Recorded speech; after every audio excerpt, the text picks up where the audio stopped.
What's up tout le monde, bienvenue dans une nouvelle vidéo. Cette semaine, on parle d'un concept qui est super important pour bien démarrer ses finances personnelles. Donc on parle ici de l'épargne. Épargner, c'est un moyen facile et efficace pour atteindre tes objectifs financiers, puis on va voir pourquoi aujourd'hui ensemble.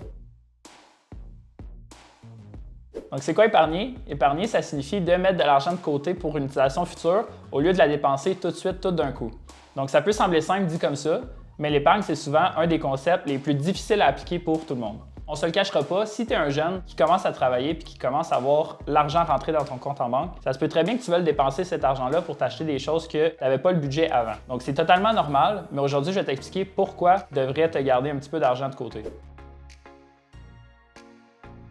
Premièrement, il est important de garder de l'argent de côté pour les imprévus de la vie courante. Comme par exemple si ton auto brise ou si tu perds ton emploi, avoir un petit coussin financier, le temps de te remettre sur pied, tu vas être content d'avoir ça. À l'inverse, c'est aussi bien d'économiser pour atteindre un objectif précis. Comme par exemple si tu veux décider de partir en voyage ou tu veux t'acheter un objet précis, c'est très bien d'économiser pour pouvoir t'acheter ces choses-là. C'est toujours mieux de prendre l'argent de tes économies pour acheter ces choses-là que de t'endetter. Inquiète-toi pas, on va reparler des dettes très bientôt dans une autre vidéo. Ensuite, c'est important que tu commences à épargner tôt, parce que plus que tu commences tôt, plus que tu vas faire d'argent. Donc, il y a un principe qui est très génial en finance qui s'appelle les intérêts composés. Lorsque tu épargnes, l'argent que tu sauves peut te générer d'autres argent. Donc, ça, c'est ce qu'on appelle des intérêts. Ton argent produit des intérêts et ces intérêts-là peuvent aussi produire d'autres intérêts. Donc, c'est peut-être un peu difficile à comprendre comme ça. Donc, on va voir un exemple ensemble.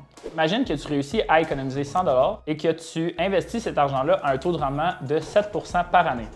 Donc, ça veut dire qu'après la première année, tu vas avoir un montant de 107 $.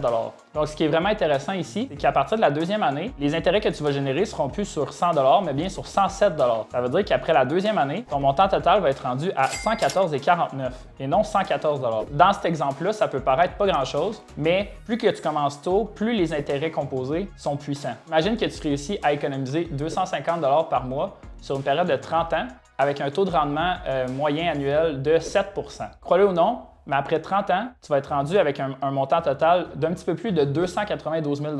Donc ça veut dire qu'avec ton 90 000 $ investi sur 30 ans, tu vas avoir fait plus de 200 000 $ en intérêts. C'est vraiment là qu'on voit le potentiel des intérêts composés. Tu te demandes peut-être comment faire pour commencer à épargner. La clé est de commencer petit et très tôt. Comme on l'a vu plus tôt, même quelques dollars par semaine ou par mois peuvent faire une grande différence sur le long terme. L'idée est de créer une habitude d'épargne, peu importe le montant. Rappelle-toi que chaque dollar économisé aujourd'hui va grandement t'aider pour ton futur. Merci beaucoup d'avoir regardé dans le verre. Si tu as aimé cette vidéo-là, n'oublie pas de liker et de t'abonner. Puis moi, je vous dis à très bientôt dans une autre vidéo. Salut tout le monde!